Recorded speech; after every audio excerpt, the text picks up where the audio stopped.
Olá, muito boa tarde a você. Chegamos, seja bem-vinda, seja muito bem-vindo. Está no ar o Pauta Aberta desta terça-feira, dia 8 de agosto de 2023. Este é seu noticiário da tarde aqui na TV Evangelizar. A você de todo o país, sempre ligadinho com a gente, muito obrigado pelo carinho da sua companhia. Vamos juntos agora, então, com nossos destaques do jornal de hoje. Novas propostas do MEC para o futuro do ensino médio no país estão na mesa, com base numa ampla discussão e em diversas sugestões de entidades ligadas à educação. A principal mudança prevista quer ampliar a carga horária das disciplinas obrigatórias. O Banco Central anunciou a nova moeda digital brasileira. A tecnologia já foi batizada, será Drex. E até o ano que vem, a expectativa é de que já esteja disponível a usuários de todo o país. Força-tarefa de combate ao desmatamento ilegal fecha depósito de madeira clandestino que funcionava no sul do Paraná e apreende madeiras de lei, embuia e araucária cortadas ilegalmente, dessas árvores consideradas sob ameaça de extinção. Banco de Alimentos Comida Boa, desenvolvido no Paraná, vai servir como exemplo para a criação de um projeto nacional de segurança alimentar. Julho de 2023, o mês mais quente já registrado na história da humanidade. Os números do Observatório Copérnicos deixam a ONU em estado de alerta. Nas palavras do secretário-geral Antônio Guterres, entramos na era que ele definiu como da ebulição global. Novos ataques russos ao leste da Ucrânia deixam pelo menos 7 mortos e mais de 80 feridos em área residencial na região de Donetsk. Do canteiro de obras para o valioso universo da leitura. Vamos mostrar para você o projeto inovador de uma construtora que abriu bibliotecas para as horas vagas, que aliviam o peso do trabalho pesado de engenheiros, mestres e operários que erguem edifícios. Fique ligadinho com a gente, o Pauta Aberta começou.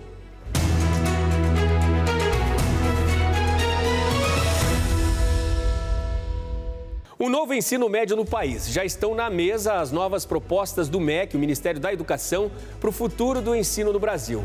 Entre as mudanças está previsto o aumento de carga horária daquelas disciplinas consideradas obrigatórias. O documento divulgado agora pelo MEC é resultado que vem após consulta pública, realizada pelo governo no primeiro semestre, sobre possíveis mudanças na educação, pensando em renovação e também numa reestruturação da política nacional do ensino médio. Por isso, há chances de mudanças na carga horária de professores e alunos, na organização curricular. As modificações de regras poderão também chegar ao Exame Nacional do Ensino Médio e no próprio papel do MEC na ordenação do sistema educacional do país. Para a apresentação dessa chamada reforma do ensino médio, o calendário chegou a ser interrompido em abril, justamente para ampliar os debates e para a realização da consulta pública. Com base em tantas sugestões que chegaram, o MEC afirmou agora que as propostas estão na mesa. Uma delas quer aumentar a carga horária de disciplinas obrigatórias, de 1.800 para 2.400 horas nos 3 anos do ensino médio. Em casos de cursos técnicos profissionalizantes, a carga horária poderá chegar a 2.200 horas. O chamado itinerário formativo, que são as disciplinas que o aluno pode escolher, será reduzido de 5 para 3 opções.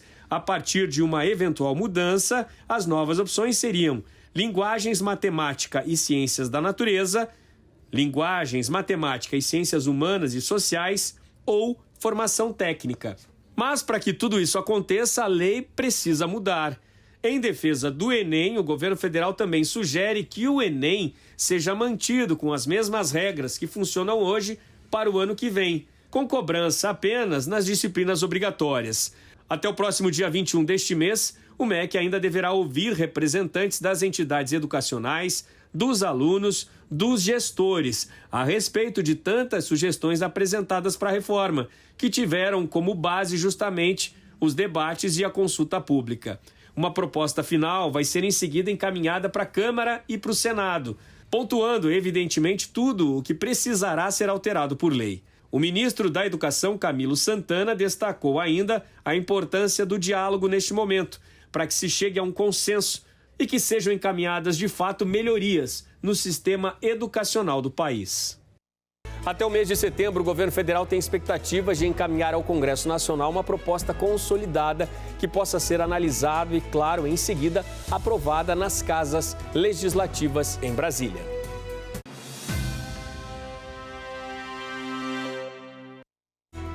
O Banco Central anunciou o nome da primeira moeda digital brasileira oficial, que deve estar disponível para a população até o fim do ano que vem. A tecnologia vai se chamar Drex, sigla que abrevia a expressão digital Real X. Conforme o Banco Central, o Drex terá a mesma cotação que o real frente a outras moedas. Além disso, não será permitido que os bancos emprestem esses valores e depois os devolvam aos clientes. O real digital será acessível por meio de aplicativo ou outras plataformas online de bancos, fintechs e instituições de pagamento. Até 2030, mais de 20 moedas digitais entrarão em circulação, projeta o BIS, Banco Central dos Bancos Centrais. E em uma discreta corrida já despontam alguns países: Japão, Reino Unido, Estados Unidos, China e Brasil. Aqui, a moeda batizada de Drex avança para a fase de testes de segurança. O foco, porém, é o uso no digital para baratear o custo e facilitar transações financeiras, como investimentos e empréstimos, por exemplo. O BC prevê que até o pagamento de contas, aluguel e salários seja feito com a moeda digital. A expectativa é de que a nova tecnologia esteja disponível à população até o segundo semestre do ano que vem. Bom, se eu já tenho transferência online, se eu já tenho dinheiro no banco que eu transfiro por Pix, por exemplo, qual a diferença do real digital, né, para uma transferência online? Por que eu vou precisar disso? Essa é uma pergunta muito comum, uma dúvida que as pessoas têm muito, mas de fato o real digital e o Pix são bem diferentes. Eu acho que a melhor forma de marcar a distinção entre elas é dizer assim, qual foi o objetivo de criação do Pix e qual é o objetivo agora de criação do real digital. O Pix ele foi criado para você popularizar, democratizar o acesso a serviços de pagamentos, e ele foi um sucesso nisso, incontestável. A gente é referência internacional com o Pix. E o real digital, a gente está usando essa tecnologia para facilitar o acesso a serviços financeiros. Quando você tem o valor registrado e acessível de uma maneira simples e confiável, como a tecnologia de DLT permite, você abaixa o custo e você democratiza o acesso ao serviço financeiro. Hoje, as pessoas fazem um pagamento com facilidade, usando o Pix, e a gente quer que com o real digital as pessoas possam fazer um empréstimo com mais facilidade ou ter uma opção de investimento mais acessível, um seguro mais fácil. A gente quer trazer esses produtos financeiros para a mão das pessoas e aumentar a bancarização no Brasil. Qual é a diferença entre fazer, assim, tentando aprofundar um pouquinho ainda, qual a diferença de eu tentar fazer, sei lá, um empréstimo no real digital ou no Pix? O Pix está ligado no sistema financeiro convencional, no sistema financeiro tradicional, e tem todos os custos de operacionalização, você tem todos os custos de recuperação de crédito, que nesse ambiente a operacionalização ela faz parte da tecnologia e a recuperação do crédito ela é simples por causa dessa facilidade de você perceber de quem é cada token.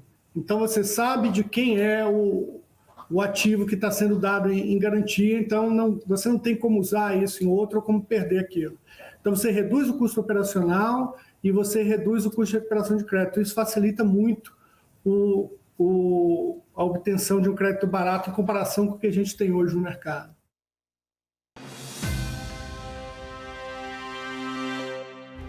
Os alertas de desmatamento caíram na Amazônia, mas tem recorde no Cerrado. Os dados foram coletados pelo sistema DETER do INPE, o Instituto Nacional de Pesquisas Espaciais, e são atualizados constantemente, com informações novas todas as semanas. Os números consolidados são apresentados no final do ano com as informações do PRODES, o projeto de monitoramento do desmatamento na Amazônia Legal por satélite, que são considerados os dados oficiais. Os alertas revelam que de janeiro a julho, o desmatamento caiu 42,5% na comparação com o mesmo período do ano passado. Já em julho, 500 quilômetros quadrados de floresta tropical foram desmatados, uma queda de 60% 66% em relação ao mesmo período do ano anterior. Por que esse dado é absolutamente importante? Porque julho é o pior mês na Amazônia em termos de desmatamento. Julho é o mês da seca mais intensa, o mês mais propício para as atividades de exploração, de desmatamento. De janeiro a julho deste ano, o IBAMA aumentou em 173% a aplicação de multas, totalizando mais de 2 bilhões de reais. Foram apreendidas 3 mil cabeças de gado, 25 aeronaves, 36 toneladas de cassiterita e 30 barcos.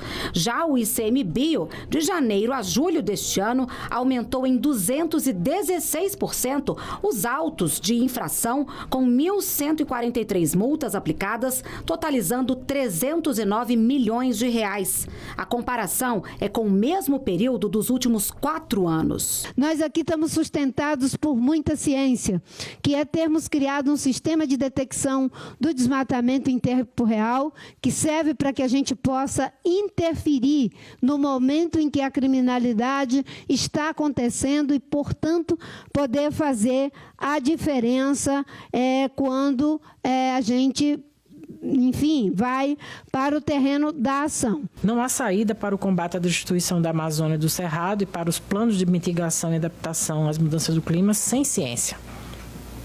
A agenda climática e ambiental é transversal, urgente. Já o Cerrado aumentou o desmatamento 26% em julho. Uma parte significativa é desmatamento autorizado e o IBAMA só pode atuar naquilo que são os desmatamentos ilegais. É onde ele tem poder de ação. Aonde tem autorização, a não ser que seja identificada uma fraude, não tem como haver essa atuação. E no sul do país, uma força-tarefa contra o desmatamento apreendeu madeiras e equipamentos em vários municípios do Paraná. A ação de combate contou com agentes fiscais, profissionais do Núcleo de Inteligência Geográfica e da Informação do Instituto Água e Terra do Estado. O Instituto Água e Terra divulgou na última segunda-feira, dia 7, o resultado da primeira força-tarefa contra o desmatamento ilegal na região sul. Os autos de infração ambiental foram 120 ao total na força-tarefa, que aconteceu entre os dias 24 de julho e 4 de agosto, nos municípios de Antônio Olinto, Bituruna, Cruz Machado, Paulo Frontin, São Mateus do Sul e União da Vitória. A operação fechou um depósito de madeira que funcionava clandestinamente no município de São Mateus do Sul e gerou multas de R$ 4.100.000. No barracão foram encontrados 211 metros cúbicos de madeira de lei, em sua maioria em buia e araucária, que são espécies em risco de extinção. Veja no próximo bloco dos Canteiros de Obras a descoberta de oportunidades no mundo da leitura. É um projeto de uma construtora que virou sucesso entre operários, mestres e engenheiros. A imagem aí na sua tela agora é de Juiz de Fora. A Agência de Proteção e Defesa do Consumidor, PROCON, da cidade, interditou lojas de departamento de Juiz de Fora, visando proteger os consumidores de ofertas de créditos abusivas e irresponsáveis, que desrespeitam o Código de Defesa do Consumidor e contribuem para o superendividamento da população. As lojas interditadas apresentavam ofertas de forma deliberada e faziam uso abusivo de operações de crédito. O intervalo é rapidinho, a gente volta já.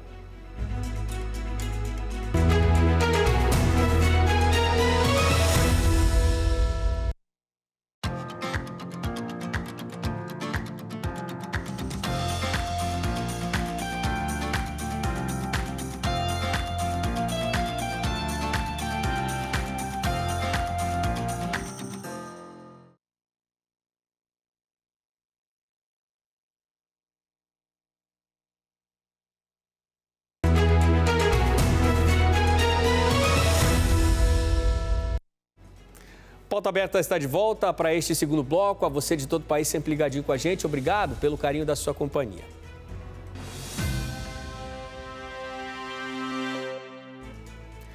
Um planeta em evidente aquecimento. O último mês de julho foi o mês mais quente que se tem registro na história da humanidade. De acordo com a declaração do secretário-geral da ONU, entramos na chamada era da ebulição global. Julho de 2023 bateu o recorde de mês mais quente já registrado na Terra, 0,33 graus Celsius acima do recorde anterior de julho de 2019. Os dados são do Observatório Europeu Copérnicos. O mês passado também foi marcado por ondas de calor e incêndios em todo o mundo, com temperaturas médias na atmosfera 0,72 graus Celsius mais elevadas do que as registradas para julho entre 1991 e 2020. Havia pouca dúvida entre os cientistas. Em 27 de julho, especialistas já consideravam extremamente provável que julho se tornasse o mês mais quente já registrado, com todas as estações combinadas. O secretário-geral da ONU, Antônio Guterres, afirmou que a humanidade saiu da era do aquecimento global para entrar na da ebulição global. Os oceanos também são vítimas do fenômeno preocupante. As temperaturas registradas na superfície do mar estão muito elevadas desde abril e os níveis registrados em julho não têm precedentes. O Observatório Copérnicos também indica que o gelo marinho antártico atingiu o menor nível para um mês de julho desde o início das observações por satélite, 15% abaixo da média do mês. O ano de 2023 é o terceiro mais quente até o momento, 0,43 graus Celsius acima da média recente e uma temperatura média global em julho, 1,5 graus Celsius acima dos níveis pré-industriais. O resultado é simbólico porque é o limite mais ambicioso estabelecido pelo Acordo de Paris de 2015 para limitar o aquecimento global e foi obliterado antes do prazo. Na guerra da Ucrânia, a leste do país, pelo menos 7 pessoas morreram e mais de 80 ficaram feridas após o ataque com 2 mísseis russos que atingiu vários alvos civis. As equipes de resgate não cessam o trabalho na busca por desaparecidos sob os escombros. Os serviços de emergência ucranianos seguiam procurando sobreviventes nesta terça-feira entre os escombros de um prédio residencial em Pokrovsk, no leste do país. O edifício foi atingido por um ataque russo que deixou vários mortos e dezenas de feridos. A localidade, que tinha 60 mil habitantes antes da guerra, fica a 40 quilômetros da frente de batalha no leste da Ucrânia, na região de Donetsk, onde a Rússia afirma que está recuperando espaço. A administração local informou que os 2 mísseis, lançados em um período de 40 minutos, atingiram edifícios residenciais, um hotel, restaurantes, lojas e prédios administrativos. O presidente ucraniano Volodymyr Zelensky denunciou na segunda-feira que o ataque atingiu um prédio residencial de 5 andares. Já a Rússia afirmou ter atacado um centro de comando militar ucraniano em Pokrovsk. Aqui no Brasil, o Banco de Alimentos Comida Boa, programa do governo do Paraná, vai ser usado como exemplo para a criação de um projeto nacional de segurança alimentar do governo federal. Isso segundo o ministro do Desenvolvimento e Assistência Social, Família e Combate à Fome, Wellington Dias. Ele visitou a sede da Ceasa Paraná em Curitiba para conhecer o programa paranaense e assinar um termo de cooperação técnica que pretende expandir e apoiar uma rede nacional de bancos de alimentos. O acordo foi assinado pelo vice-governador Darcy Piana, pelo secretário de Agricultura e Abastecimento, Norberto Ortigara, e pelo presidente da Ceasa Paraná, Éder Bublitz, que também é presidente da Associação Brasileira das Centrais de Abastecimento. O termo também pretende viabilizar ações educativas entre as Ceasas dos estados e melhorar a captação e distribuição de alimentos para pessoas em vulnerabilidade social e em segurança alimentar e nutricional. O programa Banco de Alimentos Comida Boa atua em parceria com produtores e permissionários da Ceasa, que doam alimentos que não são comercializados, mas que estão em boa condição de consumo. Parte dos alimentos é processada e vira sopas, sucos e caldos, o que alonga a validade de consumo destes produtos, que então são distribuídos para entidades assistenciais. O trabalho de processamento destes alimentos é feito por pessoas privadas de liberdade em um projeto de ressocialização. Daqui, ao invés de sair para o lixo, ele vai para matar a fome de quem precisa. Então não tem nada, mais forte do que isso. E hoje me alegra porque aqui no Paraná, em Curitiba, nós estamos encontrando um ambiente em que vamos celebrar. Pacto para um Brasil, para um Paraná, para Curitiba, para os demais municípios sem fome. Eu sinto orgulho dela, né? Agora o nosso assunto é doença que afeta um dos órgãos mais importantes do corpo humano, o fígado. Nos últimos anos, com a tecnologia, a população fica mais atenta e preocupada com a saúde. O nome da doença é difícil, hein? Esteatose hepática, também conhecida como gordura no fígado. A doença é tão séria que pode trazer graves consequências se não for devidamente diagnosticada e tratada. Segundo dados da Organização Mundial da Saúde, estima-se que aproximadamente 25% da população mundial apresenta esteatose hepática, conhecida popularmente como gordura no fígado. Os casos de pessoas com acúmulo de gordura no fígado acompanham os números de sobrepeso e obesidade e se torna ainda mais prevalente em indivíduos com diabetes.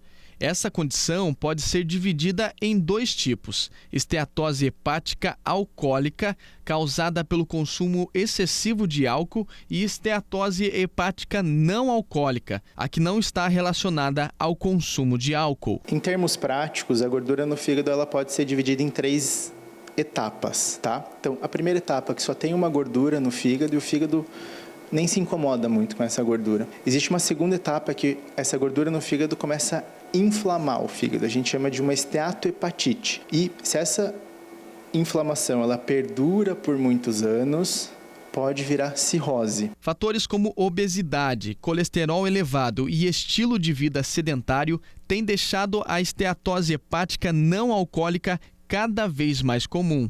Pacientes obesos, pacientes com diabetes, pacientes com hipertensão, eles tendem a ter mais gordura no fígado. Geralmente, os pacientes que têm gordura no fígado, eles também têm problema de colesterol, glicemia alta, pressão alta. Então, ela vem nesse contexto todo de obesidade. A doença, se não tratada, pode evoluir para quadros mais graves, como cirrose hepática.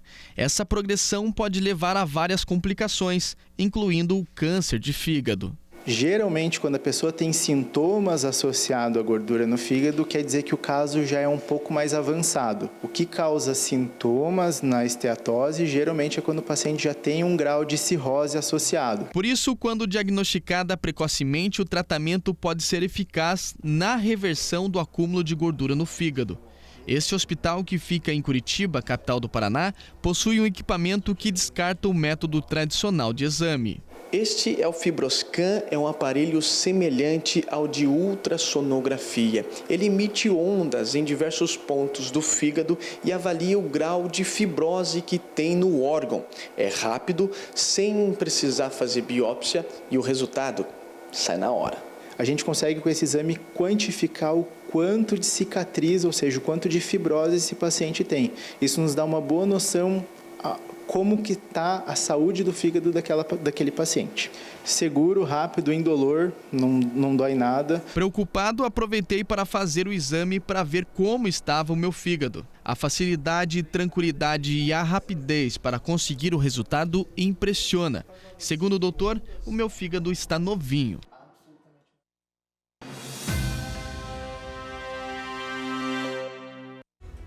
Vamos de futebol agora, gente, porque é noite de Libertadores e é noite decisiva para o futuro de 3 brasileiros no torneio.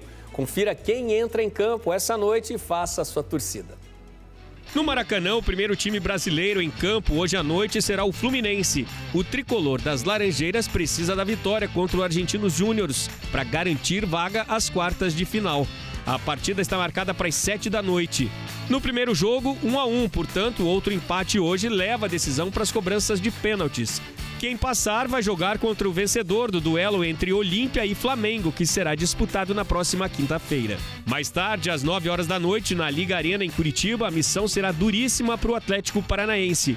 O time brasileiro recebe o Bolívar. No primeiro jogo, na altitude de La Paz, o time foi derrotado por 3-1. Precisa vencer em casa por 2 gols de diferença para levar o jogo para a disputa de pênaltis. Vitória por 3 gols de vantagem garante o Furacão nas quartas. Também às 9 da noite no Beira-Rio, em Porto Alegre, o jogaço será entre Inter e River Plate. O Internacional precisa tirar a vantagem que está no colo dos rivais argentinos. No jogo de ida em Buenos Aires, o Colorado perdeu de virada, 2-1. Por isso, Para passar sem a disputa de pênaltis, precisa vencer, e por 2 gols de diferença. Estes 2 últimos duelos da noite desta terça já definem os confrontos das quartas de final. Se passar o Furacão, o jogo será contra Inter ou River Plate. Se passar Inter, o jogo será contra Atlético ou Bolívar. E o torcedor em ritmo de contagem regressiva, para que a bola logo comece a rolar. Pela Copa Sul-Americana, a noite hoje também será decisiva e os 2 times brasileiros que entram em campo estão em vantagem, com boas chances de classificação. Às 7 horas da noite, no Castelão, Fortaleza recebe o Libertad do Paraguai. Um empate garante o Leão do Pici nas quartas de final da competição. Isso porque no primeiro jogo, em Assunção, o Fortaleza venceu por 1-0. Se passar, terá pela frente o vencedor do confronto entre Bragantino e América.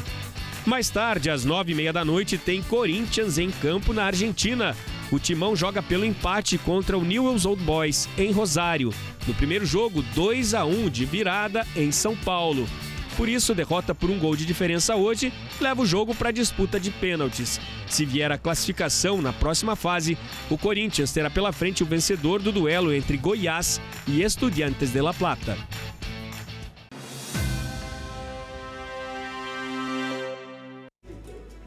O Mundo Novo está de portas abertas em alguns canteiros de obras em atividades no Paraná e em São Paulo. Um mundo de conhecimento e de impressionantes descobertas. É o mundo da leitura. É isso mesmo. Bibliotecas estão sendo instaladas já em alguns desses canteiros de obras. Opção valiosa nos horários de descanso, para quem está o dia todo ali focado no andamento da obra. Olha só. Quem passa por um canteiro de obras muitas vezes imagina apenas a frenética atividade de construção e o vai e vem de profissionais trabalhando duro para erguer prédios e estruturas. Enquanto andaimes, concreto e máquinas movimentam a construção, livros também encontram um lugar especial entre os tijolos e vigas, oferecendo uma oportunidade única para os trabalhadores da obra. O Canteiro da Leitura iniciou em 2021 na cidade de Londrina, norte do Paraná, e é promovido pelo Instituto Ayoshi. A gente tem o objetivo de levar para o canteiro de obra a oportunidade dos funcionários ter acesso fácil às questões culturais. Por que não levar para eles essa oportunidade de ter acesso fácil aos livros? E a ideia é esta, é construir pequenas bibliotecas dentro dos canteiros de obras. Cada espaço conta com mais ou menos 300 exemplares, entre livros, revistas e histórias em quadrinhos, que podem ser lidos nos intervalos do trabalho e até mesmo em casa. A ideia é eles levarem para a família, para que a família também tenha essa leveza nas questões educacionais. E é isso mesmo, eles podem levar para casa sem burocracia. As prateleiras e mesas são feitas de madeiras beneficiadas e são estrategicamente posicionadas nos canteiros, proporcionando fácil acesso aos livros para os operários. A ideia deu tão certo que expandiu para outras cidades no Paraná e São Paulo. Já são 14 canteiros da leitura. Os livros são de doações e de aquisição do Instituto, que realiza um rodízio entre as obras. O Reginaldo é encarregado de obra e sempre que tem um tempinho entre um projeto e outro, aproveita para ler um livro. Eu sou um frequentador assíduo, eu pego livros, levo para casa e no tempo de descanso e intervalo, ou eu venho aqui ou fico no vestiário lendo. E noto isso aí tem sido algo bastante corriqueiro no dia a dia. Vários, tanto vem aqui no canto de leitura, quanto fica lendo aí no vestiário e tudo mais. Para o Reginaldo, a iniciativa é uma prova que a cultura e o conhecimento quebram barreiras. Abriu essa janela de você ter um despertar ali para a leitura. Então, não somente livros, né, escrito, como um livro com figura. A gente folhado, a gente tem gibis, a gente tem livro de história. Então, é para toda a família. Essa iniciativa, ela é uma inovação, assim, uma coisa nova e uma coisa muito interessante. Os locais que antes eram apenas de construção, hoje são também pontos de encontro para os amantes dos livros, tornando os canteiros de obra em verdadeiros celeiros de cultura e aprendizado.